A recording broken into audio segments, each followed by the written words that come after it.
kanggo para tamu tanpa dibiyantu bapak-bapak sing nggodhog banyu utawa nek cara nggonku jayengan bagian wedan. Heeh. Pak Kepala Desa Gelung so Ibu Dewan ora iso ngladeni marang para tamu undangan tanpa dibiyantu karo Sinoman. Sinoman, heeh, kae jenenge Sinoman Paguyuban Arum. Oh, ngono.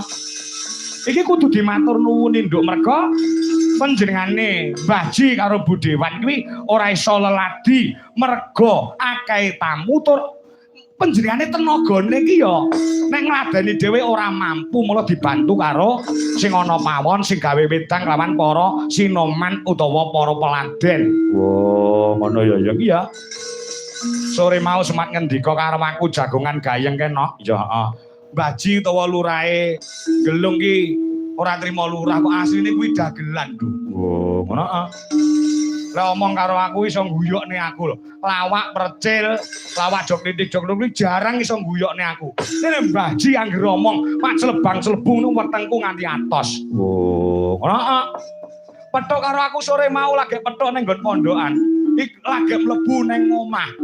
Lagi arep salaman karo aku. Wis adan kok, Nduk. Adan, heeh.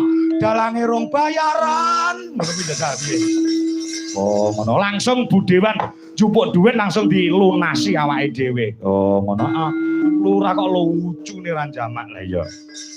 Ngono ya, heeh. Ngono ya. Iya ya iya. Mula bengi iki panjenengane ora kersa diwenehi dagelan, diwenehi lawak wong arep nglawak dhewe kok, Nduk. Wah, ngono ya. Nek ngenekane lawak mesti bayar. Oh, ngono. Lek dinyanyi dhewe lah mesti disumbang sing do rawuh to, Nduk. Lah iya. Pancen ya kaya ngono. Wis Mbah Ji kaya ngono nek karo aku ki. Wong nyatane awake dhewe rene ora mung pisan niki kok, Nok. Oh, ngono. Biyen ya wis tau sowan rene. Oh, ngono. Dadi ki netepi janji sing do nalika semono awake dhewe pisanan. Sok Mas Kangko, nek diparingi Bagaswara sehat lancar rezeki, sok tak tanggap neh. Oh, ngono. Ya. Mantu pertama kae. Heeh, mantu pertama kae. Ya, ya.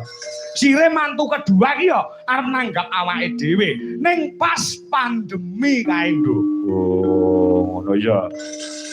Mantu kedua kae jane arep nanggap kowe. Heeh. Lek dhuwit eneng.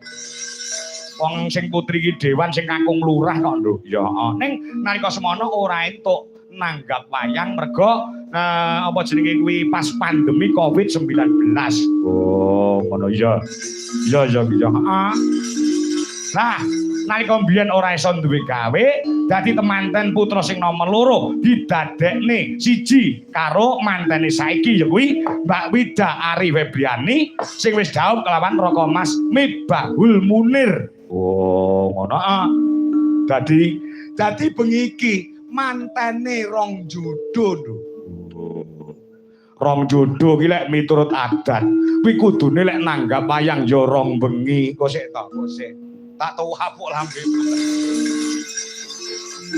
Wis aturke sore mau sambil menyelam minum air ora kudu rong bengi. Ina akmalu biniat kabeh mi gumantung karo niate. Oh, ngono. Ya. Nalika semono ora pandemi mesti awake dhewe ya ditanggapno. Oh iya, iya ya kaya ngono ya. Satresnane panjenengane. Heeh. Dadi sapa-sapa sing bantu lahir batin nyatane kemasyarakatane becik. Pak Lurah dadi kepala desa ya rong periode. Iki entuk bonus rong tahun.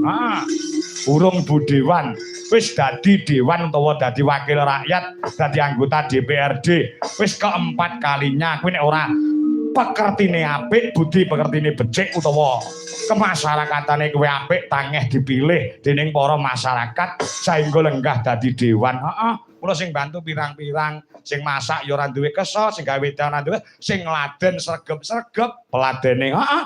Karang Taruna Arum kuwi mau. Peladene iki dhewe teko sore mau langsung cak-cek sego metu, wedang metu dan lain sebagainya. Karuna kene, Karang Taruna utawa Sinoman kene, lek nyambut gawe iki cepet-cepet. Saking cepete, sore mau aku digawe wedang rong tak umbe dikukuti kok saking cepete. Gak aku lek ngono kuwi. Sing adem dikukuti ganti sing panas ngono lho. Lah iya angesoke dawuh. Lah iya. Lah duwe gawe kok ora ana sing teko ora ana tamu undangan sing